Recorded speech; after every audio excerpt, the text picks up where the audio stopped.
welcome to the Mystic Mamas vlog. Today I'm going to share with you the 3 easy practical ways you can bring Waldorf principles into your home. I know it's really easy to think that to bring Waldorf principles into your home you need to have the stuff. You need to have beautiful wooden toys, you need to have really nice handmade dolls, you need to do lots of nature play, you need to have waterproof overalls, you need to do all this kinds of stuff.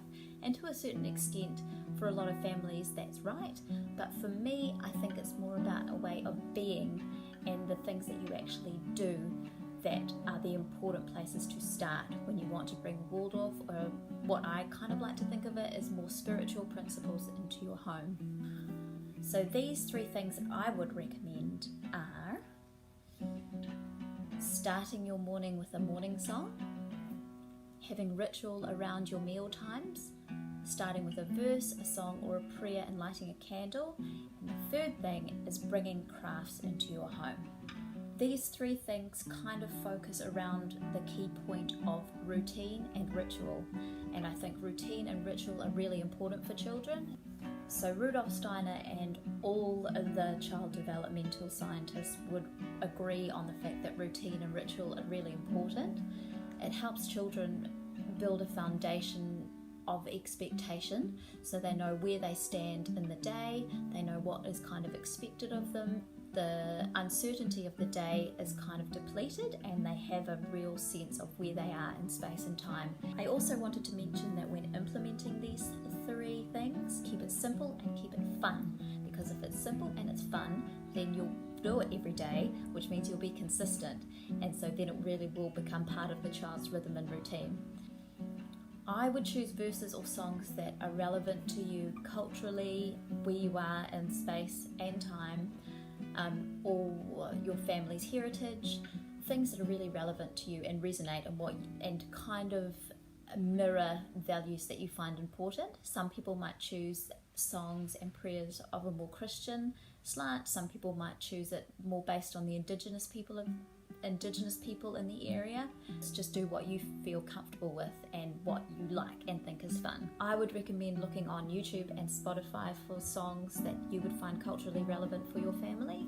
I personally use songs from a Waldorf playlist that I listen to on Spotify because I just like the songs, and the songs on there are from more of a European folk background, but you can choose what you want as long as you like it and your children will like it as well. So as well as the 2 little rituals and routines that I've talked about, bringing crafts into your home is another fundamental thing. You don't have to use things that come from your area. Of course, I go to fabric stores and buy fabric from all over the world, but it gives you an opportunity to go out with your kids and find things in nature, and you can bring it back and work with it if you want to. Or just in general, you can make things that are reflective of the seasons or of a festival coming up, or a special present for somebody, or a beautiful item for your home. And you'll find if you engage in making these things around or with your children, they'll come to really respect the object itself and other objects in the area too, as they kind of develop a sense of understanding of how much effort and work goes into making all these objects and making an object well and beautifully. I can't overstate how important crafts are, and if you don't feel put off by it if you've never done anything crafty before, because there are so many ways that you can start. There are so many different crafts. It doesn't just have to be knitting, although knitting is great, but there's needle felting, there's sewing, there's embroidery, there's woodwork, there's even metalwork. Just doing stuff with your hands that's meaningful is so important, and children really need to see adults involved in meaningful work, whether it's crafts or chores or cooking. But I really feel that personally it's really great to be making things constantly for your home when you have the chance to do it. So those are my 3 actions you could take to begin to bring Waldorf principles into your home. 2 of those actions don't cost any money, the song and the verses, except unless you need to buy a candle. The third one can cost money, but you also could do it without spending any money. There are lots of nature-based crafts you could get involved in, and have a look on YouTube again for lots of those kinds of things. You also can get involved in crafts at a very minimal cost. They're a very low cost, especially if you're learning. You're going to be going very slow, so you won't be using materials very quickly. But you can pick up a lot of things secondhand, and you can repurpose things, so I wouldn't be put off by cost or by time, because you'll always find time for these things. I've started a YouTube playlist, so to speak, where I'm going through the Waldorf craft curriculum, and I'm starting with the first unit, which is teaching children to knit in primary school. So you could follow along if you wanted to and learn to knit as I'm teaching lots of other people. Those are my 3 practical, easy ways to bring Waldorf principles into your home.